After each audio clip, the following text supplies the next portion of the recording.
People are like asking me, oh, can your band play a show on March 30th? No, because my drummer is in Sexual Jeremy and they have a show on that day. And our guitar player, Jakey, is going to be in Austin. So we cannot play with this death metal band. That's a great band name, though. I love Sexual Jeremy. Sexual Jeremy. So can't play that. And then that thing that I'm supposed to be doing on that YouTube channel. So that guy he was trying to get in touch with me to jump on a phone call, but I'm like, dude, I do chat support during the day, so I'm kind of limited on phone call time. It's pretty safe to assume that most people work until like maybe 6 at the latest for the majority of people, and then like, you know, some people will work later. Like that's what I was saying recently. You can't just expect people to be instantly available to you. And that's the one thing that I don't like about living in the future. Yeah. We have all this fucking technology now where you can instantly communicate with people. But I miss the days, and I'm going to sound really fucking old when I say this. I miss the days when people would call you, and if you weren't at your house, they didn't get to fucking talk to you. They had to wait until you got home. They had to leave a message on your answering machine. And now it's like, I sent you this text 3 minutes ago. Why haven't you responded yet? Or I saw that you saw my text. Yeah, I saw it while I was in the middle of doing something else. Like, chill the fuck out. Just because I see something doesn't mean I'm prepared to respond to it. Well, just other than the airing of grievances. I have one last grievance. Okay. So after all of this shit, I saw a stupid meme. Now let me explain something. Okay, so it was about hardcore dancing. And keep in mind, I've been going to hardcore shows for like 27 years. And when I was a kid, what we would do is we would get in this pit, this big swirling circle of a bunch of sweaty, fat dudes, just kind of pushing each other. You know, that's what it was. It's like you don't punch, you don't kick. Yeah, circle and if pit. someone falls, you pick them up. And you pat them on the back and you push them and keep pushing each other again, you know? Yeah. And you're in a big, swirly, sweaty mass. It's a mosh pit. Yeah. You know, a mosh pit. Classic mosh pit. So anyway, these hardcore kids, sometimes around the late 90s, early 2000s, said, I don't like push moshing. So what they start doing instead, they have these dances. So one's called picking up change, where they kind of bend over and they look like they're punching the floor over and over again. So that's why we call them floor punchers. They also do like the little whirlwind kicks, you know, those little Jean-Claude Van Damme helicopter kicks. Like, imagine like an 8-year-old who just watched a kung fu movie. Yes, that's exactly what they look like. And there's another dance they do called the gorilla. If you could see me, they do a, and they just kind of start swinging their arm around like that. So like one arm's close to their body, and then the other arm's just gorilling around in the pit like that. It's like windmilling. There's the windmills when your arm goes 360. Oh, I see what you're when saying. Your arm doesn't go up, it just goes swing side to side, you know. Oh, the donkey kick. Don't forget the donkey kick. Remember whenever I got donkey kicked at the Spy Show? Yes. Yeah, and then there was this Thanks for saving me, by the way. There's this band from Japan called Cruelty, and there's this kid, and the venue that we have here in Denton called Rubber Gloves has this kid, like high school kid, on video punching the shit out of another kid in the pit. But no, it was like seriously looking with his fist, probing with his fist, aiming, and then punches this kid. Yeah. It's one thing then, if you're doing blood shooting everywhere and everywhere. It's one thing if your stupid hardcore dance has a random fist or foot and flies off randomly and hits someone in the face. Okay, accidents happen. I understand that. When you're looking to punch a motherfucker, that's the crowd killing shit that I hate. He just wanted to punch somebody. He did. That's how he apparently enjoys himself, which is kind of psycho, really. It's going to keep escalating. They're like, oh, well, when you go, expect to have a foot or a fist fly in your face. But if that happens, don't get mad. It's just dancing. Bullshit. Those little kids fucking do that shit again to me. Someone's going to get a Supari to the face. Yeah. Someone's going to break their tailbone whenever they land on the... They're going to, that big sumo wrestler hurt me. Well, what did you do to him? I donkey kicked him in the fucking face. Yeah, they want to act all fucking tough and shit until somebody finally just, like, beats the snot out of them. Yeah, so that's the thing. There's, like, this profile that I really like. It's, like, a Mexican punk scene, fucking, like... It's kind of a troll profile, And but they really just make fun of that punk. one on Instagram. Yeah. Yeah. So what they did, they were like, oh, this is how you behave at a hardcore show. This is how to go to a hardcore show. It's like, oh, prepare to get hit, but it's all in good fun. It's like, oh, don't bring your drinks 30 feet within the pit. You know, we have really small venues, and 30 feet away from the pit's pretty much outside the venue. And all of these stupid, like, little, they're like, oh my God, you're just so odd. If you try to throw your little fucking goddamn DC shoes and your fucking stupid ass skinny pants and your goddamn stupid ass hardcore dancing. Don't forget the hair. Don't forget the stupid hair. Honestly, it's that East Coast, FSU, tough guy hardcore. Not hardcore, but hardcore. Hardcore. You know, those Northeast Coast Napoleon complex motherfuckers that think that hardcore is all about beating the shit out of people that drink and do drugs. Because it's a bunch of straight edge, bully, dick faced motherfuckers that think they're fucking tough because they're 5'3" and listen to Biohazard their whole lives. If they just smoked a little, they wouldn't fucking act like that. But they have no outlet for their shit, so they choose violence. When they should be choosing fucking therapy. What's that one song? There's this band called Throwdown. It's not just Throwdown. It's X Throwdown X. And it had that song. It's like, put your fist in the air, drug free. But what sucks is that Just think of edibles. It's fine. Mika. Oh, I'm out of edibles. That's why I'm so worked up. That makes sense. How do you feel about the hardcore kids now that Matt has gone on like a 10-minute rant about them? I'm really looking forward to seeing if there are any at Blind Guardian in a month and a half. Oh, you get to see Blind Guardian? Yeah. Nice. Man, if you see any hardcore kids at Blind Guardian, they're probably going to be on their best behavior, because I don't think Blind Guardian is the type of band that would stand for their fans getting spin kicked in the face or have some little bony kid do the gorilla and fucking, hit some dude in the head. Yeah, they had a normal mosh pit last time, so... See... That's where metal has punk beat. Because, it depends. Like, if you were to go to a punk show that's a bunch of, like, over 35 guys, yes, we're going to be push-moshing the shit out of each other. But if there's, like, a hardcore band, like Spy. I love Spy. They're a great hardcore band. But they're about, they come out 2019, 2020, something like that. And they're all young guys. But all of their fans, all of those dumb shit, crowd-killing motherfuckers. And I just want to put all of their heads in the toilet, flush it a couple times, and say, we push mosh in Texas. No, Sumo Rules. Seriously. That's going to be a new fucking thing about Sumo Punx. And, our place in the punk scene and the hardcore scene around here is, we're putting fucking Sumo Rules back into the mosh pit. Yep. Fuck hardcore killing. Circle pit. That crowd killing shit. Yeah, circle pit. Circle pit. Okay. Sorry, I had to get that out. I feel better now. No, I'm good.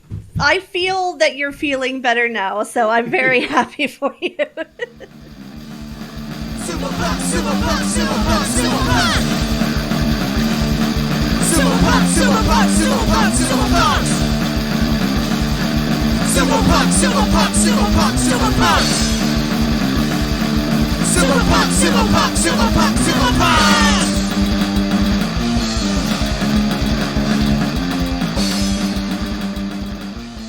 Hi, my name is Sabrina, and if I had the power to make two musicians fight each other to the death, I would choose Violent J and Shaggy Two Dope because it's the most sadistic and cruel thing I can think of.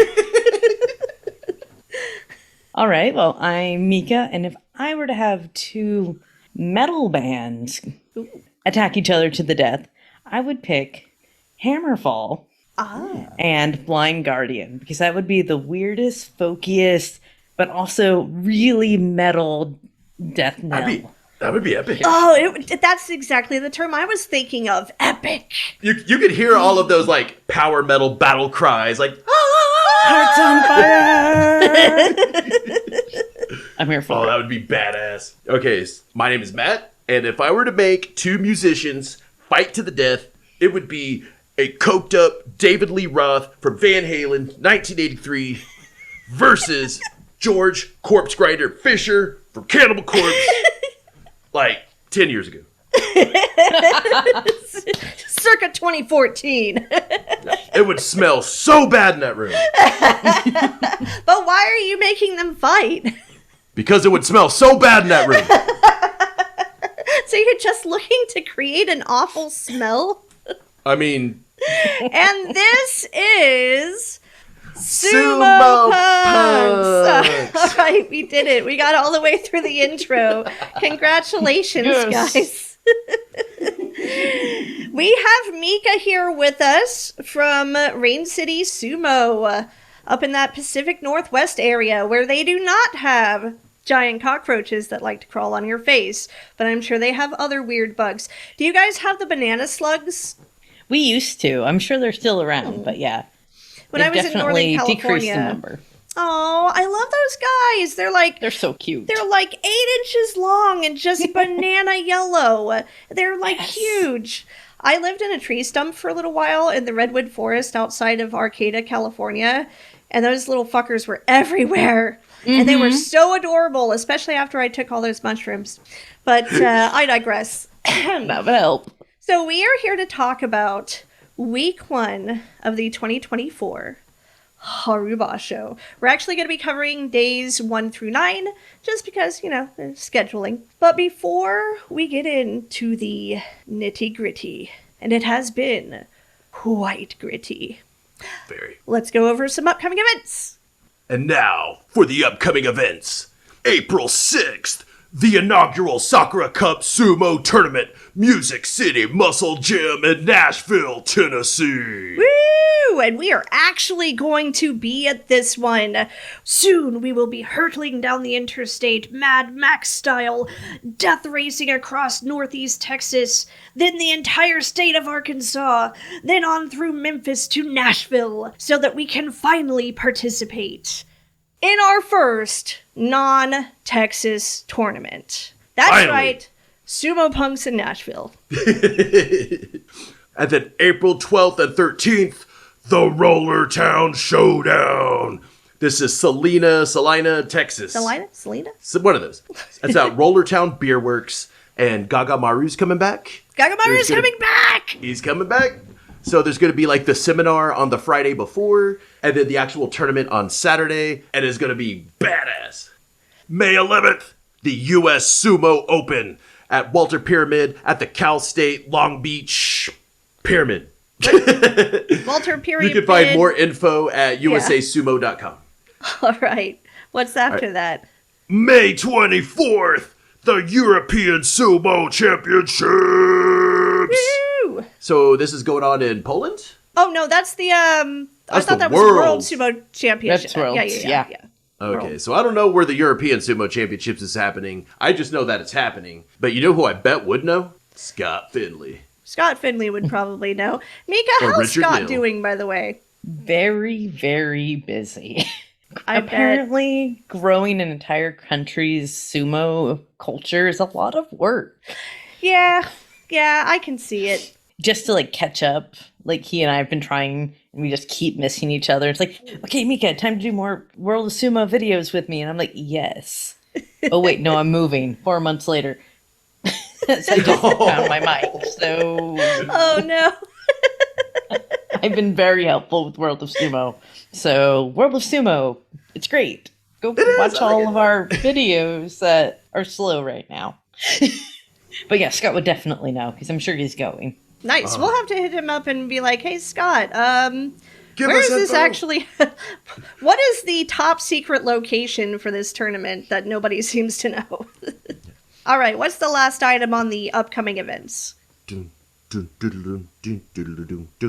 June 1st, Sumo Nationals is here. All right, so if you wanted to go Okay.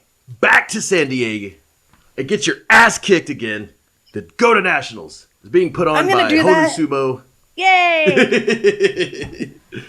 Man, I want to go to a San Diego tournament so bad. But there's That'd going to be be more great. info coming soon. I think it's going to be at the same spot as it was as the SoCal Sumo Open. I'm not sure yet, but we will I think it's deliver gonna all be the info. somewhere else. I was going Yeah, I think it is going to be somewhere else. oh, It's going to be somewhere else, because they're going to want to do 2 mats concurrently. oh, that's cool. All right, well, that's all the upcoming events. If you want to track further upcoming events, you can go to sumo411.com to find all of your sumo events. Yeah, what I said. So, But before we get into talking about the actual Haru Basho, since we have been off for the last month, I did just want to touch a little bit on one of the very huge points of news that has happened recently, which is the revelations about one Hokuseiho and the bullying that he had been doing at Miyagi-no stable, and the punishments that were brought down upon him and Miyagi-no Oyakata, the former Hakuho. So, from what we know, or what's been publicly shared so far, there was physical violence. There were a bunch of incidents involving super glue. I'm not really sure. Taking wallets. Yeah. Just money in general. Yeah. Oh, yeah. Money. There was some money stolen, apparently, from the younger Rikishi in the stable by Hokuseiho. So his ass is out. Hokuseiho's been kicked out. If you haven't heard it by now, you really need to start consuming more sumo content, because literally everybody's been talking about it. It's kind of put a black cloud over this Basho, actually, to a certain degree.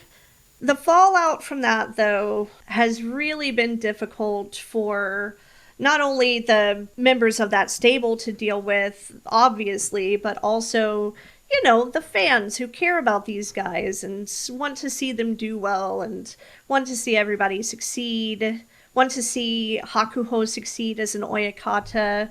He's now been demoted from that position. I think he's just like a... Well, it's like the lowest level Toshiori. Yeah. There had been some talk about them getting moved around to a different stable. I'm not really sure what the details are on that, since it seems to be changing like every day, and I really just couldn't keep up with it anymore, so I haven't heard the latest news. As it is right now, what was his name? Is it Tamagaki? Tamagaki is the one that had been put as the interim Oyakata of Miyagi-no-Beya, and he's saying nobody can go out. Nobody can go have dinners with the supporters. Nobody can go and even go out on the town. You guys all just have to stay home. So they're just kind of like, I guess I'm going to play video games. I guess I'm just going to just chill. I don't know. So they're just bored at home, and it's kind of like they're all being punished because, you know, of this whole thing with Hakuho and Hokuseiho. And it just sucks that they're all being punished because they got bullied. It's like, damn, dude. But I kind of understand where they're coming from, that in the Isegahama Ichimon's eyes, that Hakuho isn't fulfilling his duties, or he doesn't have the wherewithal to be a supportive Oyakata in that capacity of diffusing bullying or, resolving conflicts between stablemates, that sort of thing. It just kind of seems like he's just so busy with the Dream Girls Cup, the Hakuho Cup, and all these tournament organizings and, all kinds of other stuff. He's been all over the media. He's been in commercials and TV shows, and he's just been all over the place. So I'm sure he's just been busy. Some of the stuff that's been released publicly seems like it's just the tip of the iceberg. It seems like there was a lot worse, more insidious stuff going on. From what I heard, like, he did know about it, but either he just didn't do enough to try to stop it, or he tried to ignore it. And that's really, like, the biggest part of the issue there. And that's what I was about to say. It might have just been, like, a little bit of column A, a little bit of column B. Maybe if I ignore it, it'll just go away. I got so much stuff I gotta do. At the same time, too, like, he's very new at this. Yeah, that's very true. So from what I heard about Hokuseiho's history of doing this kind of shit a lot in the past, I don't know if Hakuho knew that he had that kind of history. People who do that kind of stuff can be pretty manipulative. Yeah. So he may have even been manipulating Hakuho. And I'm sure that was one of his favorite students. I'm sure Hakuho just, had that disciple passion. Yes, the disciple passion. But, we wish those guys the best. Even Hakuho, Miyagi-no Oyakata. We're just going to have to kind of wait and see what happens. Well, what I was going to say is the most recent news that came out is that they were supposed to have the boys were going to be absorbed by Oshima stable, and then Hakuho was supposed to be absorbed by Isegahama stable. The JSA was like, nah. They wanted to keep them together. They want to keep the boys together with their coach. So I think all of them are going to be absorbed by Asakeyama Beya. And Asakeyama wrote like a huge newspaper article like criticizing the shit out of Hakuho. So that's going to be some way. But, the sumo world, That's nice. they have their own politics. They have their own power struggles. There's because it's not just the stables themselves. All the stables are a part of an Ichiman. And the Ichiman, not only do they have their internal politics, they have the politics between the Ichiman. And they're all interacting with each other within the Japan Sumo Association. And a lot of the information that we get and a lot of the things that they say, you kind of have to read between the lines, There's Because not a lot of direct communication. we all know how a lot of the sumo world likes to be, Insular. obfuscatory? Yeah, is that a word? They like to obfuscate. Yeah, they obfuscate some shit. But in some lighter news, we actually have an announcement to make. Matt, I think I'll let you go ahead and take over this one. all right, so I moved to Denton in, what was it, July of last year? Well, all of us Sumo Punx moved to Denton. And originally, we were trying to move to Arlington so that we could be closer to practice, with Dallas Sumo Club. And we couldn't find any place to live. But then we found a lot of really cool places in Denton, and we had lived in Denton before. This is actually where I feel most at home in Texas. Yeah, I love Denton. I do too. So anyway, whenever we had moved to Denton, I was paying, what was it, like $54 a month, for my Dallas Sumo Club dues. And then, but that's normal. People, you got to pay money for martial arts. So you got to support the club. And then getting down to Arlington from Denton is an hour, and I have diabetes, so I have to eat. And so going from Denton to Arlington and then back, it's kind of like a huge chunk of the day, and it costs like about $30. Yeah. So I need the gas Well, to for the get down gas there. money and then this. And I got to eat like after practice because my blood sugar's plummeted, That too. after Keiko. So I got to make sure I protein up. But $30 each time. So, that's like if I were to go, every week, and then that would be like around $175 a month, which, a lot of people can afford, and that's really not all that bad. But for me personally, whenever we moved to Denton, my expenses increased by like $200 or $300 a month. Yeah. So I didn't really have much left. And I did a lot of soul searching. I did a lot of calculating. And I did a lot of training with these new dudes. So me, Sabrina, Trey, and Dan, we had been training together, for a while, for some months. We've become really good friends. We have our shared philosophies as a team. We have our training methods that work for us. So, as of March the 13th, 2024, we have decided to form the Kurowashi Sumo Collective, based in Denton, Texas. Yay! Hooray! And Kurowashi was my shikona whenever I was part of the Dallas Club. So the reason that I wanted to take that name for our club is to show our lineage. That I come from the Dallas Sumo Club. That's the the shikona that I got from the club. Even I don't think they do shikonas anymore, but whenever we first started, that was kind of a thing that we did. Yeah. But I liked it. I thought it was cool because Kurowashi is Black Eagle in Japanese, and that's my family name. And Pani Ratakatsukatit. So it's just a direct translation from Ratakatsukatit to Kurowashi. It's perfect. I love it. And it's got a zing to it. That and I get to draw a sick-ass eagle for our logo. So that was the serious name. That's like the name that I really like, and it means a lot to me. It shows, where my sumo comes from and where I intend to take my sumo. Mm-hmm. But it also, it barely beat out the other name that we were thinking about. Possum Fang Sumo. Possum Fang Sumo Club. Possum Fang Sumo Club. I don't know, man. You know what? I'll just take that as my shikona. How do you say possum fang in Japanese? Is that possum akiba? Wait, really? Well, how do you say possum in Japanese? Possum. It just sounds like I'm saying Like pussy. possum? We'll figure it out later. Yeah, I know kiba is fang. Okay. But anyway, so yes, we are now Kurowashi Sumo Collective. We had our first Keiko as a brand new club on our own over the weekend, and it was really great. I taught Sabrina and Trey the otsuke and how to use an otsuke to, put someone at a weird angle and drive them out. Taught Sabrina some good driving form. Oh, hey, that's another thing. I'm actually, doing sumo stuff again. So, Mika giving me like the double metal hands. Mika's like, I'm gonna whoop your ass now. I'm gonna have so much fun. It's gonna be great. We can give each other these lovely shades of purple. Oh, that is a very nice bruise. I got those too. I'm like nowhere near able to compete or anything like that. I mean, it's probably going to be at least a year because I'm still having like, RA flare-ups and stuff. But we'll see what happens. You never know. I've kind of gotten knocked around a little bit just by my own clumsiness, and I didn't break anything, so that's been encouraging. But we did receive an outpouring of support. Once we made our announcement, we got all kinds of messages from all kinds of folks all over the world, from Japan, from Europe, from freaking everywhere. So people were stoked for us, and I really liked it. And I also got a whole lot of messages from people that wanted to join the Dallas Club, but they just lived too far away.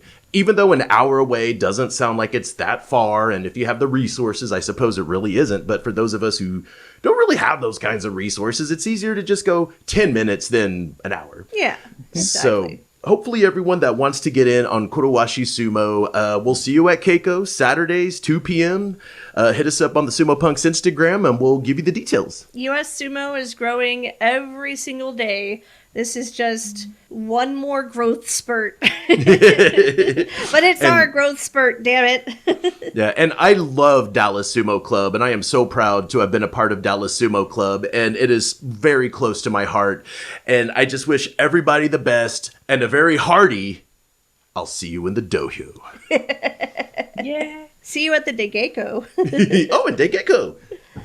All right, well, we have finally come to the time where we start digging into week 1 of the Haru Basho. We're going to go ahead and start on day 1 with the bout between Ura and Hoshoryu. So in this bout, Ura resists Hoshoryu's feeble Nodowa attempts at the Tachi-ai until he is able to get a hook under Hoshoryu's left arm while wrapping his own left arm around Haas's head for a very forceful Kataskashi pull-down that sent Haas spinning to the clay. Thoughts on the Ura versus Hoshoryu bout? Baby, right round like a record, baby, right round, round, round. You know, I do like Haas. He's one of my guys. I like him all right. You know, he's Haas. But to see him get slam dunked by Ura was beautiful. It truly was. It wasn't the cleanest Kataskashi, but it was a great fucking spin down, and it just spun him. It was great. Okay, do you remember...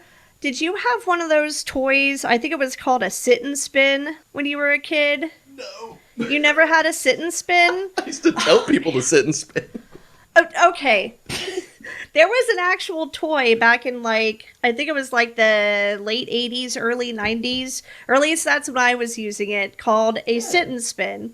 And it was just this plastic circle with a steering wheel thing in the middle. And you were supposed to sit on the plastic circle, and it spun when you, did the wheel in the middle. Okay, a sit and spin. That's what that reminded me of. Hoshoryu looked like he was literally sitting and spinning, either the toy version or the gross version. Mm-hmm. For as funny as it appeared, it was a pretty comical move. Think about how much force, how much physical force it takes to wrench a full-grown human male that does workouts every day to get him to just wrench down and spin like that. That's power. Mm-hmm. Think about how powerful our Pinky Cheeseburger boy truly is. That is amazing. That is the power of the hometown advantage. He is the hometown boy. Everyone is excited. He was pumped. It was day 1 and he came out and did that sumo. I was so proud of him. He seemed to use a lot of his energy on day 1 though. That is true. We definitely have more bouts from Ura later on in week 1. We'll get to those.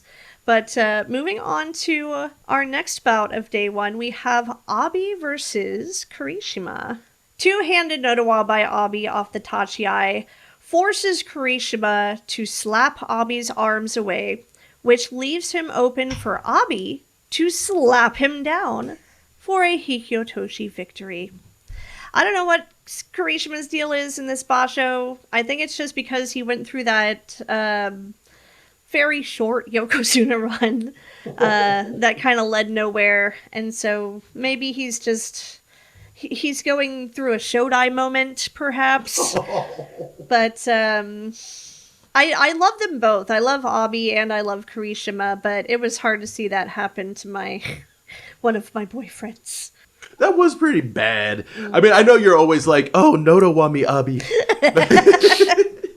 But just seeing that Hikia Toshi and then, Kirishima's face after, I was like, oh, poor guy. Getting the Hikio Toshi in the first half second of a bout is rough. It is rough. Kirishima in general might be cursed. This Basho. Yeah. He might be able to shake it off. Maybe we still have a whole other week to go. Yep. If not, maybe he'll be able to shake it off by May. Yeah. The last notable bout I had for day 1 was Teruno Fuji versus Nishikigi. Osaka fans are loud. I know. They have to make up for not throwing those Zabutons somehow. I'm trying to figure out why they aren't throwing them in Osaka, because they're not tied down like in the Fukuoka Stadium. Is it just they're so used to Teruno Fuji losing?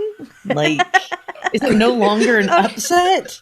I don't mean to be harsh, but he's just... You're not. Okay, off the Tachiai, Nishikigi is able to get Teru's right arm locked up and start driving him backwards. But Teruno Fuji is able to get a grip on Nishikigi's Mawashi and start forcing him back all the way to the Tawara, where Nishikigi resists with all of his might, clutching Teru's Mawashi for dear life, trying to drive him back until he's finally able to get a double inside grip. From there, it was all over for the Yokozuna as Nishikigi backed that Mongolian ass up all the way outside the ring for the win. Oh, man. It just kind of seemed like poor Nishikigi, blew his entire tournament load just on, beating Teru. Because he just been so bad the rest of the tournament. Has he? I feel like we had another bout that he came up in. Let me see here. It was probably one he lost. Oh, no, that's the only one that has Nishikigi in it. Yeah, I think... You know what? He got a Kimboshi. Okay, he's allowed to have a bad tournament. No, he didn't get a Kimboshi. He did, because he's a Komusubi. Oh, shit, yeah. You're right.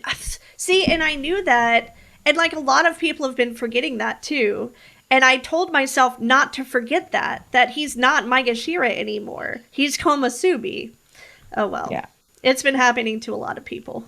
I was corrected just today by my husband, so it's okay. For the past week, though, I just can't brain good. I don't know what my problem is. Okay, no Kimboshi for Nishikigi. No Kimboshi, Komusubi.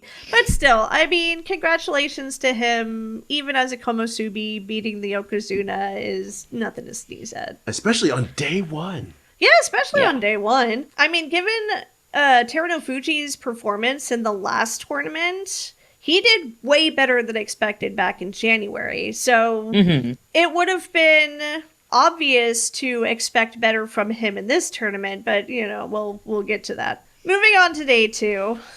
Day 2 first notable bout is Kirishima versus Matt's son. My son. Look at that squishy little marshmallow. He's so cute. He is. I would love to adopt him, but, I couldn't feed him. That's my boy. Broke trying to feed him. I love that I taught you the Otsuke after, watching this. I was like, we should work on the Otsuke. The answer is always Otsuke. It helps. I forgot about it. The problem for me, though, is that, I think I have short arms. Oh, you get an Otsuke with short arms. Someone has to grab your belt. When they're grabbing your belt, you just, Otsuke and bend their elbow up. And shove it up back into the socket, and you're... But if their elbow is, above my head, then it's kind of hard to... Then they still can't use it. Yeah. See, and if you're going to be fighting folks, you're not going to be fighting people as, giant as me, or, I've been training with you. Yeah, which means it's Well, going to I be don't know easier for if- you to fight smaller folk. Oh, I'm just saying, though, because you're heavyweight, and so you're going to get up with the Kellyannes and the Susannas of the world. Yeah. As someone who's desperately trying to get into light heavy. No, I am too. I got to lose 100 I'm never. and... I Wait, think I you're gotta trying lose... to get to light heavy? Yeah, I have to get down below 254 to be light heavy. I have to get under 176. You'd have to Goddamn lose being a woman. almost 200 pounds to get to light I heavy, know. though. 180. 180. Okay, I'll tell you what. If you want to get to light heavy, I will do it with you. What's the limit for light heavy again? 176 for women. God damn it. 254 for men. And I'm 430 pounds right now. I'm at 245 right now. I just got down to 213 as my lowest. Down to 213, started at 235. Slow and steady. It's awful. That's the way to do it, though. You don't want to go too fast. But anyway, we're digressing again. I think It's what you do. it Amateur is. sumo plus cool Dude, people. It happens. People have no idea how much editing actually goes into these episodes. Yeah. Okay, so They're, Matt, they're like I they're think just BSing. Come on. pretty much. So go ahead and read the Day 2 Kirishima versus Atami Fuji. The wily Mongolian Kirishima swoops in with an inside right and an otsuke on the left and keeps Atami Fuji wrenched to the side. My poor son kept reaching for an outside left with wild desperation, but Kirishima's defensive butt wiggles kept the belt out of reach. Kirishima goes Makikai, and Atami Fuji uses this as a chance to try a Kotenage arm lock throw, but Kirishima slips out, momentarily losing his belt grip. After resecuring his grip, he goes for a Katasukashi arm swing down throw like Ura and Midori Fuji, but my son uses this opening to push out the Ozeki for a Yorikiri victory. So proud. Yay! Proud of my boy. What would that be, a silver star? Like Yeah, beating an Ozeki. That's what Sumo Mainichi says. True. Again, with Kirishima just dropping the ball, man. Just a bad start for him this Basho. It is a bad start, but I mean, like the Kotenage is a pretty tricky technique. It's very easy for your opponent to get out of it. And I mean, that's what Atami Fuji did, and that's what reset the match in Atami Fuji's favor. So it was tricky. And I mean, I'm glad your son won, Matt, because I root for him too. All right, moving on to the next notable bout of the day. Takakeisho versus Abi. The Ozeki resists Abi's flurry of Supari while inching the lanky goblin backwards. But Abi is out for secutory blood in this Basho.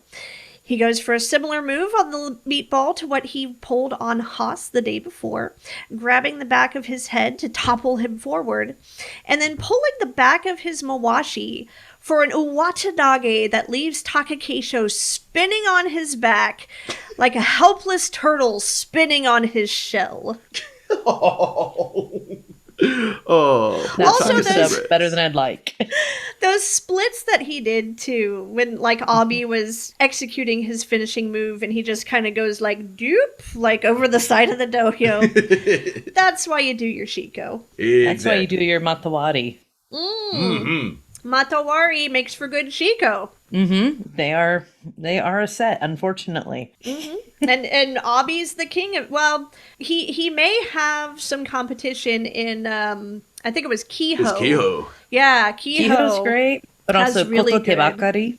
Yeah, Oh. Koto Tebakari. He's almost got that 180 like she could. Though Kiho's silhouette is a bit nicer to look at. Oh yeah, you've seen the same pictures I have. Oh yeah, oh yeah. Yeah. All right. I'm going to just go on to our next bout of day 3, holding that thought in our heads. Okay, day 3. I did want to mention that Trinumi ends up getting a win against Shimazumi. But Shimazumi kind of looked like he had injured his knee somehow. He ended up pulling out on day 4. And as of day 9, has not returned to the tournament yet. So I'm not sure exactly what happened there, but it did look like he did something injury related. So hopefully he heals up soon. Heal that knee, you Pachycephalosaurus. But Notable bout from day 3, we have, again, Kirishima. This time versus Ura. Look at Kirishima. He, like, going into the bout, he's got that, like, swagger, you know. He's doing that thing that Eric Wynn does. Kind of giving that eyebrow. Eric is freaking intense, though. Like, Yeah. SoCal after he broke his thumb, and then he's like, no, I'm still doing open, and he's just charging people head first with a broken hand. He and broke it's just his like, thumb at SoCal? Yeah, I had no idea. yeah. He didn't let it my stop him. If you goodness. watch his open bouts, he's like, I'm not using my hands. And that just What? totally destroys. Yeah. The things we do for the sport we love. I'd be crying like a baby. I rolled my toe on Sunday and whined, so you know what? Oh. All right. Kirishima versus Ura. At the Tachiai, Ura comes in low, like he'd do, and Kirishima just kind of grabs his head and shakes it around before going for a slap down. Ura, while trying to avoid flying hands, goes for a belt grip, but the slap-happy Kirishima parries. Kirishima is able to get Ura to the Tawara, where Ura gives him a big shove, and then, correctly predicting his opponent's next move, ducks out of the way of Kirishima's counterattack, which allows him to take advantage of Kirishima's faltering balance by popping up and shoving the Ozeki down for a Tsukiotoshi thrust down victory before strutting back to his side of the dohyo like a straight G. And boy, did he strut. It's like, yeah, Osaka. Any thoughts on this bout? That was Ura in top form. Like, his sumo, like, I love Ura, but sometimes he gets a little too, I'm not going to say theatrical, but yeah, he gets Theatrical is a reckless good with his term sumo. for it. Yeah. And it's just there are times where I'm like, God. That middle point where he was trying to do more big boy sumo versus his extra athletic sumo. And this is a really good blend of the both. That doesn't make me think he's going to be carted off in a wheelchair. Like, it's Yeah. just Although he so does fall on good. his head later on in the Basho, but we'll get to I know that. he does. I know. Oh, that killed me. That But no, bout. you mentioned more big boy sumo, and that is something that I have been noticing from Ura is that he still has the theatrics, you know, a lot of the time, but he is incorporating a lot more just like straightforward technical sumo now. And that's great to see because he does have so much skill and so much potential, but he kind of just has ADD of the limbs or something. I don't know what to call it. You know, he's a little too squirrely sometimes. But yeah, it's great to see him like this, and I can't wait to see more. Absolutely. Going on into day 4 now. Big day for injuries, unfortunately. We're going to start this one with Kinbozan versus Tamawashi. I love Tamawashi, but sometimes, oof, He's a brute. he is. You know, he'll beat you up, but then bake you cookies, and it's hard to be too mad. But Tamawashi gets his first win of the Basho by shoving Kinbozan off the dohyo so forcefully that he flies backwards, landing hard in the front row on his like back. I don't know, did he end up hitting his head or was it mostly just his back? I think it was like his neck. His yeah, neck. all the reports are his Oh, neck okay. drained afterwards. That makes sense. He struggled to get up, but was able to remount the dohyo, thankfully. However, he did end up pulling out for a few days, eventually returning on day 8. So, sounds like thankfully the injury wasn't too terribly bad to where he wasn't able to return for this tournament. All right, moving on to... Oh, it's this This one hurt so bad. And like, Okay. I love Hiranaumi, so like I love him in too. my head, I'm like, he must feel so bad. Suragisho versus Hiranaumi was just painful to watch. Let's go ahead and pull up that clip. Ugh. Okay, just watch that a few more times. I hate it. Yeah, not good. I you know, No! and it's not neither. Yeah, it's not like either of them are doing bad or reckless sumo. Yeah. Injuries will happen, and it sucks. Yeah, what it looks like it happened to me is that he was just into the moment. He was just like in battle mode, and then he went to try and counter, by planting that left foot. But when he did, it just bent inside, like it bent. Yep. Yeah, and then boom, just collapsed. Oh. Agreed. I know Harada Umi felt so bad just looking at his face. He just looked horrified. So Yeah. Shotogisho actually puts up quite a good fight against Hiradumi's frenzied style of sumo. But at one point, we see Hiraumi finally get him up against the bales, and Suragisho's knee just crumbles underneath him, collapsing into his own footprint like Night 11. Need 11? Poor Suragisho had to be taken away in a wheelchair, obviously dropping out for the rest of the Basho, and Hiraumi just looked so devastated. Kind of like New York City was devastated on 9/11. God damn it! New York City? Okay, I'm done. What? It's a tragic situation. I deal with it through humor. Woof. Never forget Suragisho. Day 4 of the Haru Basho. Okay, well now we're moving on. Yes. All right, Atami Fuji versus Tobizaru.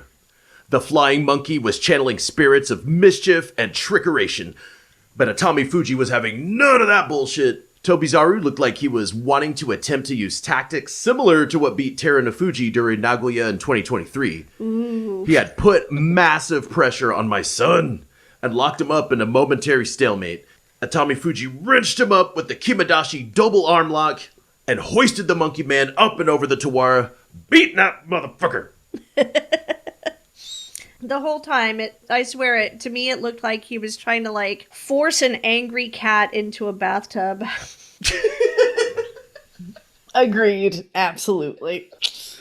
So Tobizaru's an angry cat. That face that Tobizaru makes, too, like he's hissing at the end. He does. How much you want to bet he is hissing? He did that thing. So there's that screenshot that I took. It's Tobizaru pushing Terunofuji out, but he's got his the side of his face on Teru's chest and his hand on his boob. It just kind of looks like he's almost hugging or embracing him, like, just let me rest gently on your pecs. Like he's listening to the sound of his heartbeat. Yeah, but he just ends up pushing, Big Teru over the bales and, beat him. But he had that posture with the Tommy Fuji. Like, he had that side of his face against his chest, that one hand just resting gently on his pecs. He just has to do that because he's shorter than these guys. But it's that look on his face that he makes, because his eyes are closed and his mouth is kind of hanging up. He's just yeah, that sort of, ecstatic look. Listen, but he's sitting there trying to beat a Tommy Fuji. Okay? Wait, what? He has to breathe somehow. But Atami Fuji's face, he just looks like a very, pissed off, Marshmallow Man trying to get this monkey cat off of him. And it's just the whole thing. It just looked like a waltz of straight out of Ghostbusters. Ghostbusters? Yeah, Stay Puft Marshmallow Man, and then I guess Tobizaru kind of looked like Gozer. Oh. There you go. I was going to say Slimer. I can see that. He's mischievous. So. He has the same, very similar characteristics. Mm-hmm. All right. We're going to go ahead and move on to the final notable bout for day 4. We have Terunofuji versus Meisei. Teru locks up Meisei's arms, but this doesn't even faze Meisei, who just keeps driving forward until Terunofuji is out, giving the yokozuna his second loss and giving Meisei his second Kinboshi. Which was an actual Kinboshi this time. I checked. It absolutely was. Can confirm. Meisei just has Terunofuji's number. He beat him sometime last year. I can't remember what tournament it was, but he just beat Teru like it wasn't anything. Meisei, as long as he's explosive strong enough at the beginning of the bout, he typically could win. But then a lot of people just know how to deal with them. They have his number, but Meisei has Teru's number. Absolutely. And I mean, this Basho in particular, but I mean, in general, Meisei's Tachiai is pretty good. But this Basho, every single time off the line, they are absolutely explosive. He might not win every bout, but he's winning every Tachiai. Yeah. Which is a good position, good part to winning. So. Yeah, it seems like if he's just got to win those Tachiais and then like win the bout with the Tachiai, because it seems like it's easy for him to lose steam after that. Well, we're going to go ahead and take a look at day 5 now. First bout for day 5 that I have is Ura versus Kotonowaka. Give me some more beautiful Kataskashi. He did do a lot of Kataskashi in this Basho. Does he do a lot of Kataskashi in general? Let me see. Let me pull up his stats. 12% of his wins are by Kataskashi. 61% of his wins are by etc. That's right. All right, so Ura versus Kotonowaka. Ura immediately hooks his right arm under Kotonowaka's left and pushes forward, which doesn't even budge the new Ozeki. But this was all a ploy to get him to press forward, because Ura then did a swift sidestep, grabbing Kotonowaka's arm and yanking him to the ground for a brutal Kataskashi win. That was gorgeous. Just nice, gorgeous Kataskashi. I wish we could make like a training dummy, like a Kataskashi dummy that we could just set up in the yard, and I could just like, people are like, what are you doing to that dummy? I'm trying to move. All right. Since the next notable bout from this day involves Matt's son, I'm going to go ahead and hand it over to him. All right. Takakeisho versus Atami Fuji. So Tako Keiso starts out with his usual Tsupari barrage, but Atami Fuji decides it's time to throw hands too. He caught one of the battle hamster's arms to stifle his attack and went for an arm lock, but Taka T-Rex slipped out with the quickness and went for a Hikiotoshi thrust down. I was so proud of my boy, keeping his balance. He rallied, then Notawa the shit out of Taka Keisho, right up to the bales, and pushes his ass out. Oshidashi victory, and revenge for the Hinka. Yes. At last! We've all been waiting for this for so long. You're right, though. His balance has been getting so much better recently. I'm very proud of this boy. I think what it is after all those... what do you call it, Hikiotoshi and Tsukiotoshis that he's fallen to, and Hatake Komi, I'm pretty sure Isegahama's like, oh, you're gonna learn to stay standing. I wouldn't doubt it. The last notable bout for day 5, Teru no Fuji versus Oho. Teru desperately tries to go for the belt, but Oho is able to keep him at bay until finally Teru no Fuji locks up his right arm and tries to hook Oho's leg for a throw. But Oho is able to slip his leg past Teru's and drive him out for the Yokozuna's third loss. It's like he just turned himself into a fire hose and just sprayed Teru no Fuji until he just kind of fell out of the frickin' dohyo. All I can imagine for some reason is Teru no Fuji standing there like, I thought this was just a wet t-shirt contest. Whenever I was younger, we used to take a lot of hallucinogenic drugs and watch Fear and Loathing in Las Vegas. There's this part where Dr. Gonzo is like trying to break into Raoul Duke's room, and he's like, he's got a key, but he's got an extra hotel room key, and he's like, why do you have that extra key? Where'd you get that key? I was like, oh, I stole it from the Portuguese photographer Lacerda. He's like, why'd you do that, man? So we could go upstairs and blast him out of bed with the fire hose, man. But sometimes people would ask us what we were doing or what we were intending to go do, and if we couldn't say anything, we would just, or think of anything, we would just use that. They're like, where are you going? I'm like, oh, I'm just heading over to my cousin's house. Why are you going over there? So we could go blast him out of bed with the fire hose, man. If we wanted to be obfuscatory, then we would use that. Moving right along, we're going to go into day 6 now, and we're going to talk about Hokuto Fuji versus Ichi Yamamoto. Hokuto Fuji versus Ichi Yamamoto. Ichi lands a brutal yet Abi-esque Notawa on the billy goat Hokuto Fuji. This nerfs his usual mean Tachiai. The boys get locked up for a second, and Ichi starts testing Hokutofuji's gangster on the belt game. Nothing comes out of this. The boys lock up again, and Ichi breaks the Billy Goat's grip, so he goes for a throw attempt, which Ichi avoids by sinking low and driving forward, trying his ass off to drive out Hokutofuji. So the Billy Goat goes for an underarm throw, and that wily bastard Ichi plants his foot to counter the throw and uses his own overarm grip to plunge Hokutofuji down to the clay. Poor dude face planted on the Tawara hard. Uwatanage win for Ichi Yamamoto. His enormous forehead was just... It was very scraped up and bleeding. Poor guy. Atami Fuji versus Asanoyama. There was some footwork in this bout. Oh, yeah. Asanoyama goes to drive out my son, but Atami Fuji plants on the Tawara. They circle back in to rethink their strategies. Both men have Migiyot's grips. Asa drives, but Atami Fuji sidesteps the attack and uses his overarm grip to throw Asanoyama down to the clay, Mawashi askew. This one was brutal, and both Rikishi are intense. So proud of my boy. Yay!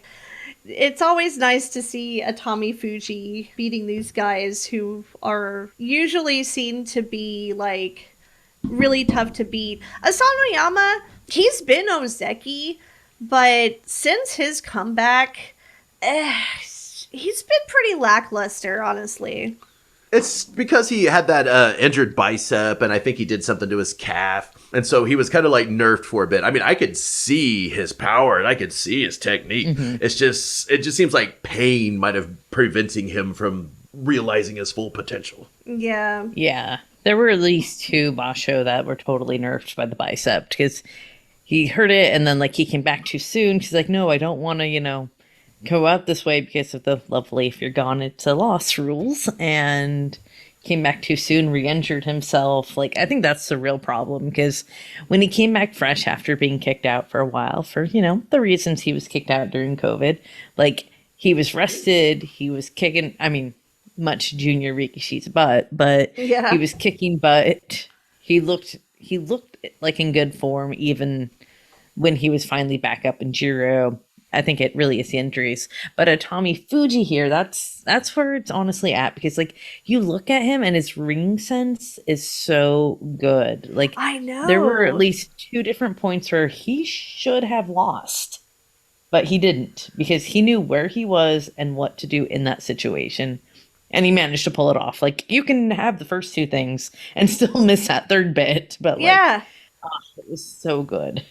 Yeah, no, you can really tell over like these past few Basho, his balance has gotten better, his ring sense has gotten better. Like, he's just become a better Rikishi overall. And I only see it going up from here. Let's fucking knock on wood that he doesn't hurt himself or something and end up going through that same cycle a lot of them go through, but oh man, I have such high hopes for the boy. As long as his wrapped up shoulder and elbow stay in the condition they're at or better, Yeah. should be okay. All right, we're moving on now to Tobizaru versus Hoshoryu. Hoshoryu struggles to lock up the wily monkey's arms, but just can't seem to keep them in place. They both gain a right inside grip on each other's belts, but Tobizaru is able to escape, stand Hoshoryu up, and just start humping for dear life. He humps the Ozeki with all his might until he's gained his Yorikiri win, causing Hoshoryu to look like he was about to cry, while Tobizaru looked just chuffed to bits. That's like the perfect word for that look on Tobizaru's face. He was chuffed. He's like, yeah. Roundly chuffed. I gotta learn that power hump move. It's a good move. Where you literally just like hump your opponent out of the ring. I gotta learn that. Well, those are the big bunny hops, and then the small like frog chops. Like it's like the little suriashi variations. Basically, when you're supposed to put your hands like you're grabbing their belts, and then you're supposed to. That's why you do the hops and the chops. That's the practice humping. So you're supposed to be able to make it across the dohyo in 3 big leaps. Yep. And then, is it like 18 small frog chops, I think?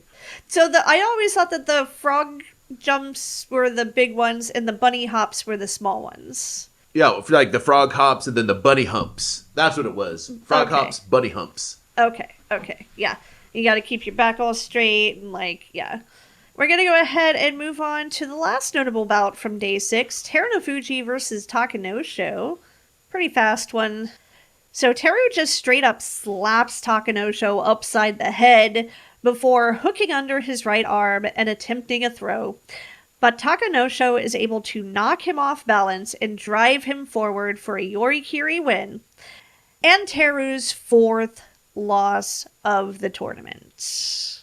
What was it? I think it was after he got that 3rd loss. Remember after the 3rd loss, you were telling me about it, and I was like, so is he going to be dropping out today or tomorrow? I'm not sure when they officially said, oh, well, he can't really put weight on one of his legs. And then it's like, okay, well, maybe you might want to pull out if your job is to put weight and someone else's weight on those legs. Like, friend, like, please.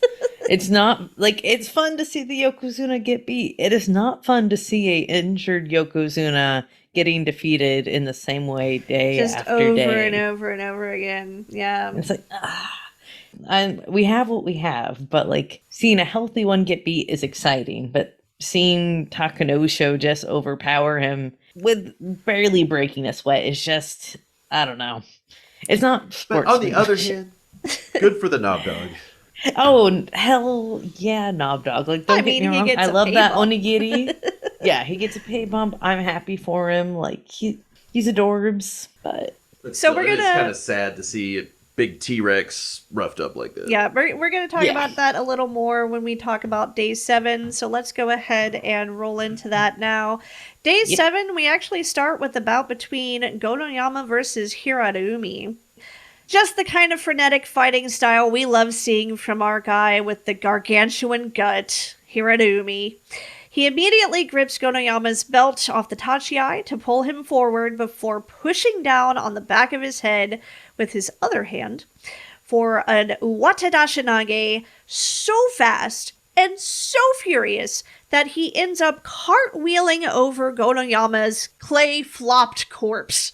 It was such a clean victory, too. yeah. Oh, yeah. Yeah, I really love Hiraumi's style of sumo. Does it work all the time? No, but it is still fun to watch. And I honestly put him on the same level as Rikishi like Ura or like Tobizaru.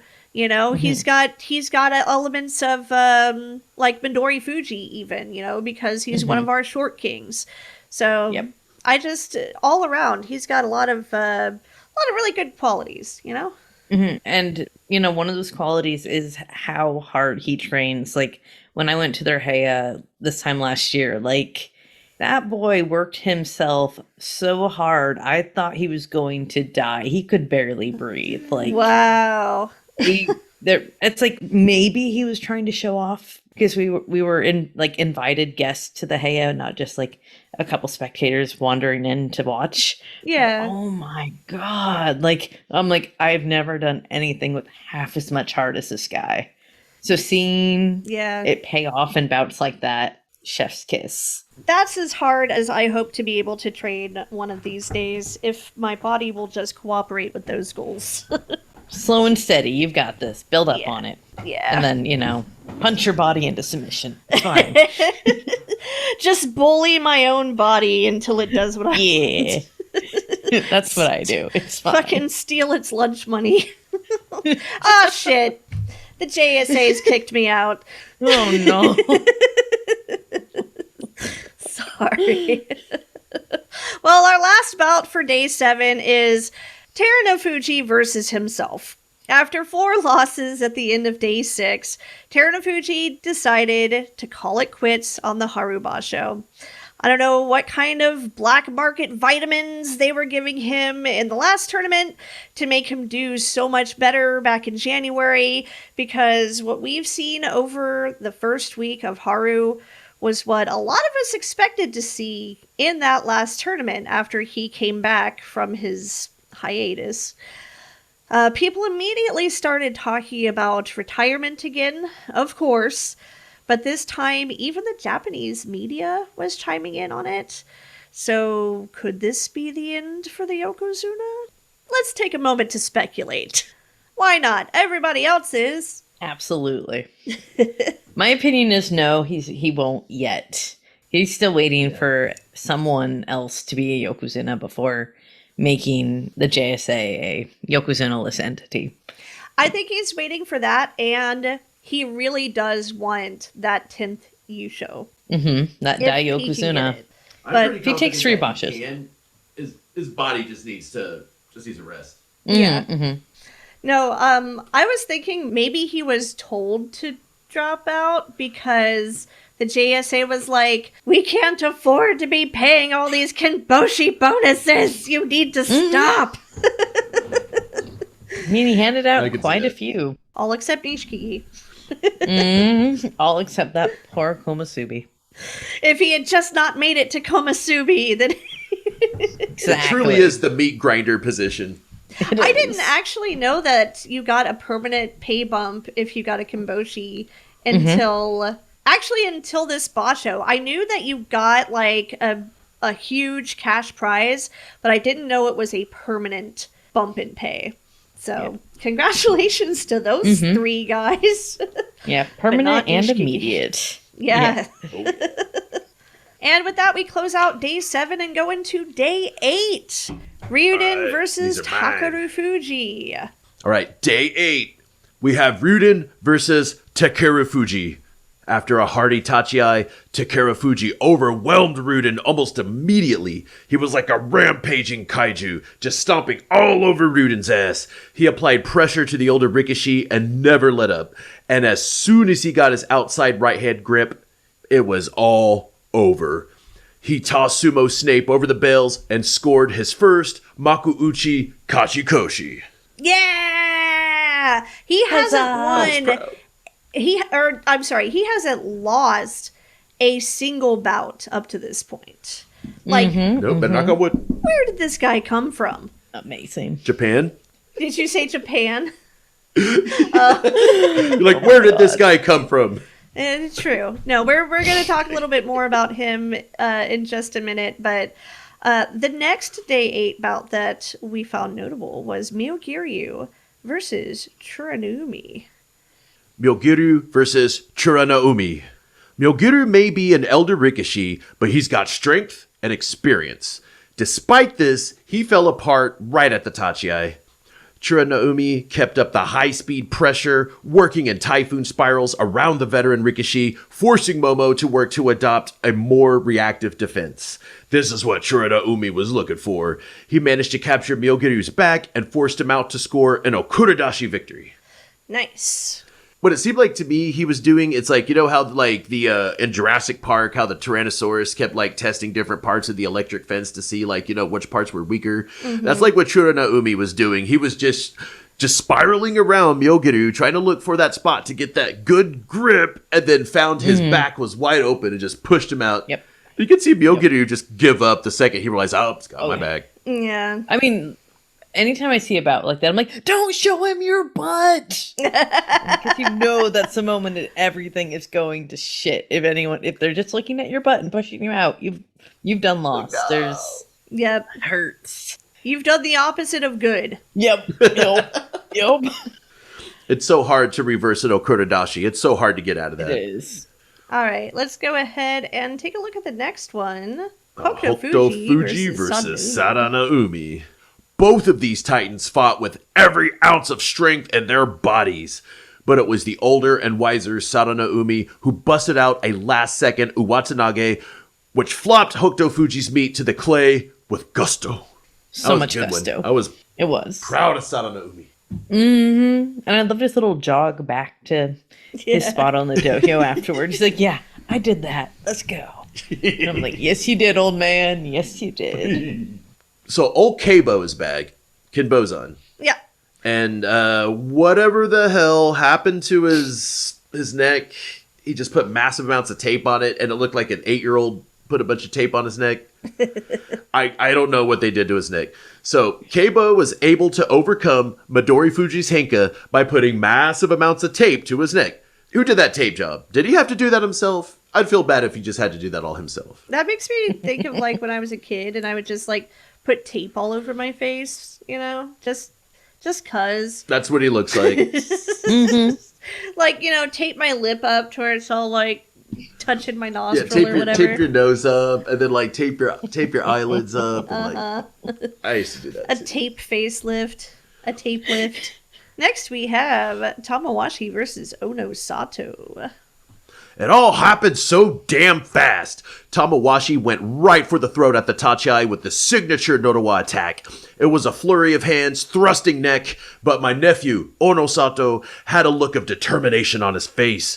He endured the flurry of blows to his neck and forced himself forward with sheer willpower. He managed to get an inside right on the Iron Man and bunny hop Tamawashi to his doom. Oshidashi victory for my nephew. No, I really liked how he like did that little hop off the edge of the dohyo. That was my favorite part.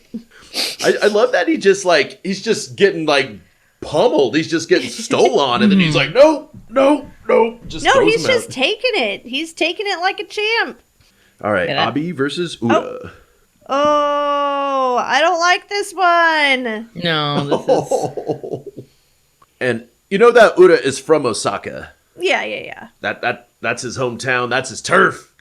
Yeah. And then the whole stadium is all, you know, you could hear people going, Ora! Yeah, they cheer louder for him than anyone else. Yeah. So all of Osaka was cheering for Uda, and Abi tried to hide the annoyance from his face.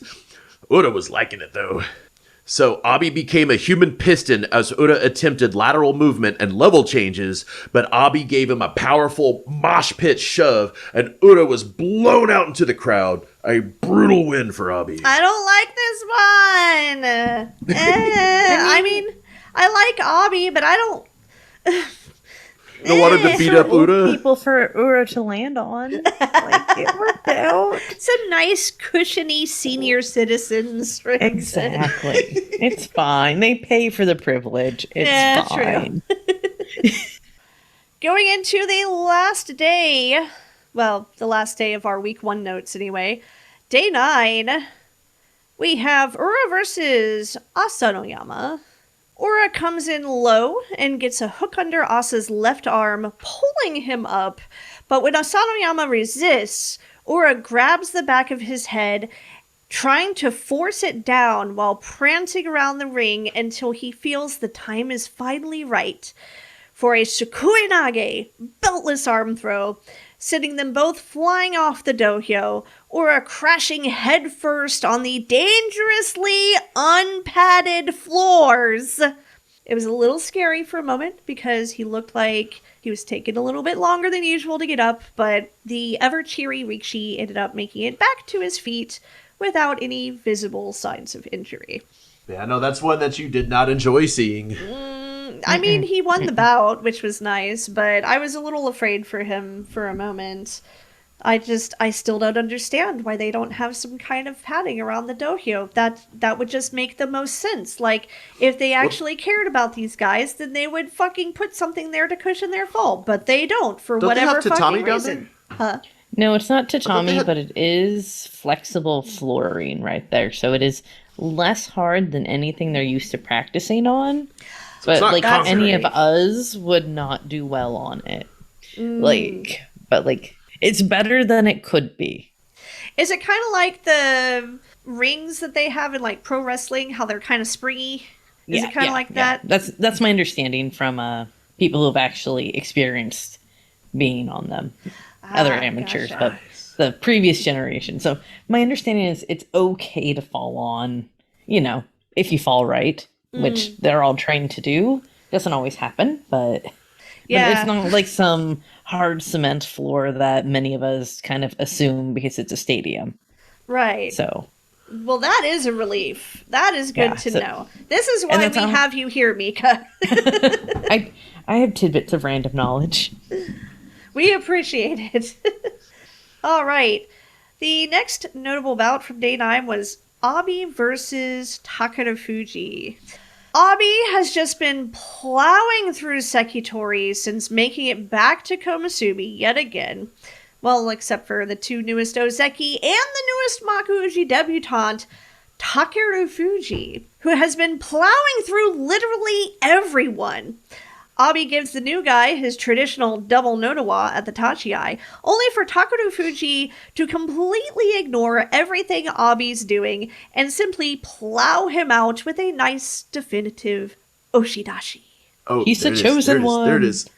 Ooh. What do you guys think about that? I like that they call him the Undertaker. I saw That's a that good meme moniker. that somebody made. Like, I mean, I've really been enjoying Onosato as well, but like, you know, Takare Fuji, he came out and he is not taking any prisoners. Oh, hell no. And Yeah. speaking of Onosato, our next notable bout of day 9 was Onosato versus Wakamoto Haru. Wakamoto Haru comes up with a notawa on the Tachi-ai, but the slick Onosato pays no mind to this foolishness as he drives him forward toward the Tawara. Waka then gets a grip on Onosato's belt, but isn't able to do much with it. He lifts up his leg and feebly attempts to wrap it around Onosato's right, but all this manages to do is make it look like he's riding Onosato's knee as the young prodigy Yori carries him out. You are not wrong. But also, like, people know, I mean, the power that Wakamoto Haru is fighting in to not step out, I can only attempt to imagine. But man, yeah, Onosato, he had some real power there. If he keeps up the way he's going, he's pretty injury-free as far as I know. He's young, he's strong, and only getting better. See, Onosato is drawing his power from his Zanbara. The longer the Zanbara grows, the more powerful he becomes. Does he lose that power when he finally gets his Chonmage? No, it just like solidifies it. It's locked in. It becomes permanent then. He becomes immortal. And then he levels up even more when he gets the Oicho Mage. Yes! That's his final form. Well, this brings us to the final notable bout of day 9, Midori Fuji versus Hoshoryu. This bout happened so fast. In the blink of an eye, Midori Fuji hooked his right arm under Hoshoryu's left, stepped to the side, and yanked the Ozeki forward, pushing down on his shoulder for a Kataskashi victory. Hoshoryu actually looked impressed by this. He did. Yeah, like, he did, absolutely. Like, you see, you know, all of his glowering photos and videos, and he's like, he's such a grumpy face. And then it's like, he just got beat, and it was like, oh, damn, that was good. Yeah. That was more like a Yeah, Tobizaru reaction. Yeah, that's kind of what I was thinking. You But I get loved beat it. that fast, that hard, you gotta be like, well, damn, all right, good on you, dude. Good Yeah. on you. But I do, now that we've gone through all the notable bouts from day 1 through day 9, I do want to just touch a little more on our new guys. Let's talk about Takeru Fuji and also Onosato. How come nobody told me what an absolute demon Takeru Fuji is? He Dan started did. his sumo career. Okay, he started his sumo career November 2022. So that was about a year and a half ago. In Jonakuchi, he won that Yusho. Then he won the Jonidan Yusho in his next tournament. Then almost won the Sandanme Yusho in his third tournament. Then spent only 4 tournaments in Makushita before being promoted to Juryo and taking that Yusho as well. And now he's in Makuuchi winning every single one of his bouts up to now. The only other person to get their Kachikoshi by day 9 was Onosato, who himself is only in his 6th ever pro sumo tournament. He's this is his 2nd tournament in Makuuchi. Currently 2nd on the leaderboard in the Haru Basho, right after Takeru Fuji. I mean, these kids are fucking monsters. I know, but and look at Atami Fuji too.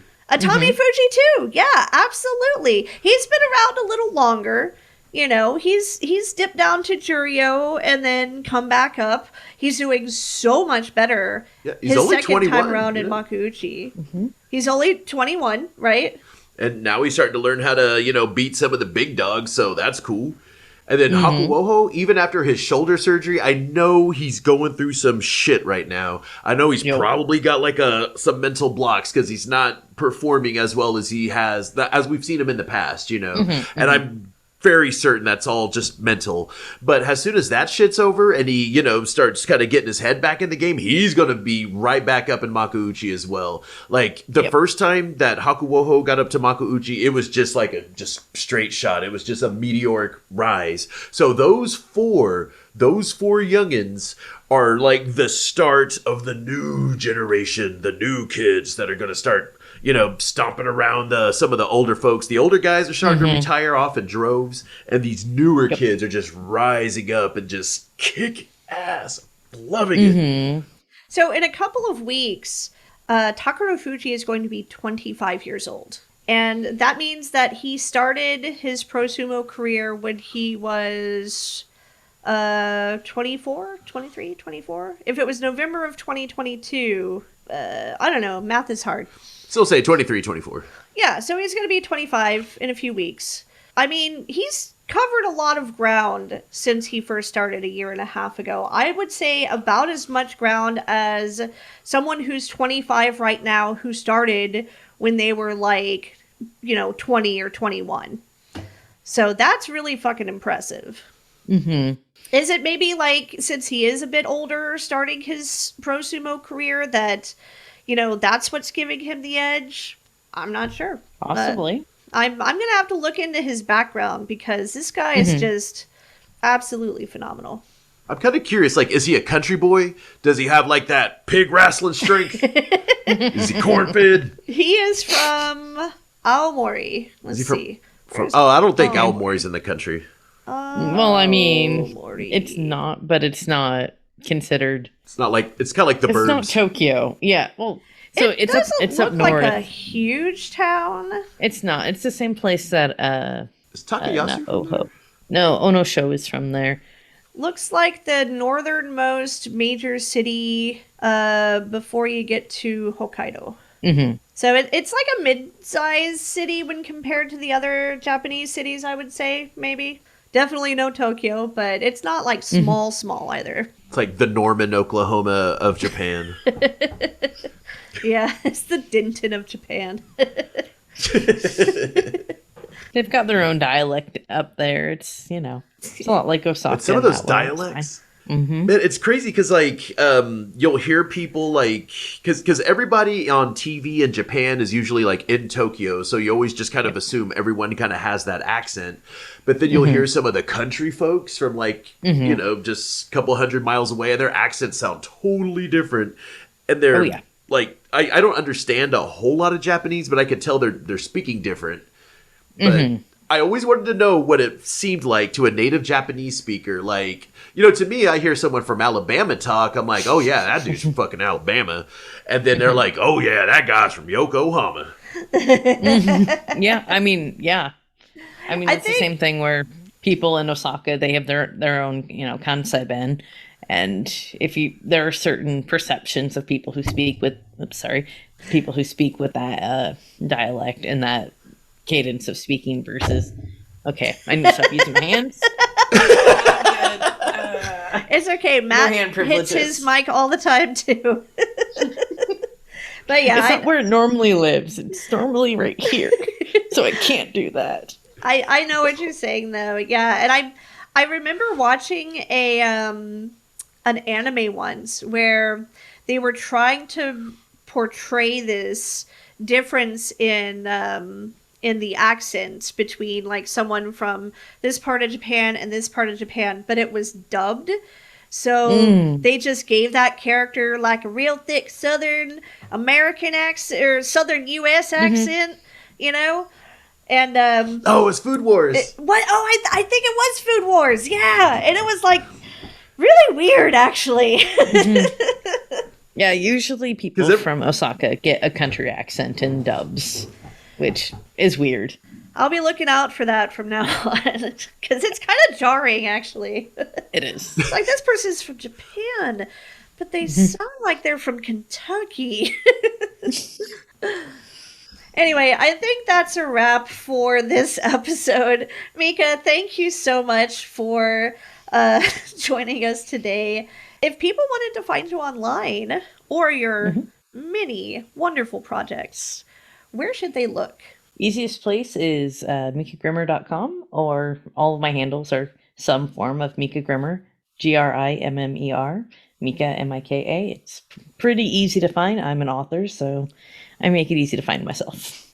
And then for things like World of Sumo and all the other stuff that you do with like Scott Finley and those guys, Inside the Dohyo, all that stuff. All of that with Scott Finley, and then of course I'm part of Rain City Sumo. So yes, Rain City Sumo. Check out Rain City Sumo. You'll see me attempting to do amateur sumo. Some days are great, other days less so. That happens to all of us in amateur sumo. I know, right? Yeah. Some days are great. Some days I'm just like, I'm scared to step into a dohyo again. Well, we think you guys are doing great up there.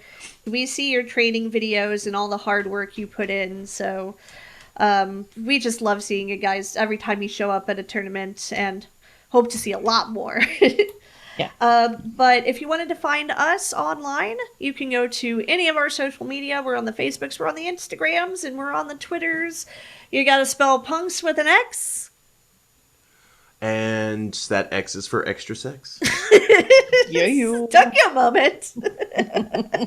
I was wondering why you were looking at me like that. You didn't say it like you usually do, like, for extra sex. You were just like... It took me by surprise. Oh, I'm supposed to say something here. It's the sex X. The sex thing. If you like this episode, please give it a 5-star rating. It feeds the algorithm warm fuzzies to show people our content. Speaking of our content, we have actual physical content that you can purchase and put on your body in the form of t-shirts or stickers that you can put on your water bottle or your notebook or your sister. Shower curtain. Yeah, I think we do have a shower curtain, actually. We say that like it's a joke, but I think we do have one. No, you can get the Chia no Fuji 3 Wolf Moon shower curtain. Yeah, okay. I thought that was the one that we had. Also, we are trying to raise funds to make it to the Sakura Cup in Nashville. So if you wanted to donate to us, we have a Ko-Fi coffee. What is it? It's Ko-Fi. It's Ko-Fi. It's the alternative to Patreon, because Patreon doesn't always do nice things. So we like to keep things simple and ethical as much as possible. So go look us up on Ko-Fi, coffee, whatever. Make sure you use the X in Punx if you wanted to help us make it out to Nashville. And I'm pretty sure that's all the things that we usually say at the end of an episode. So until next time, bye. Bye.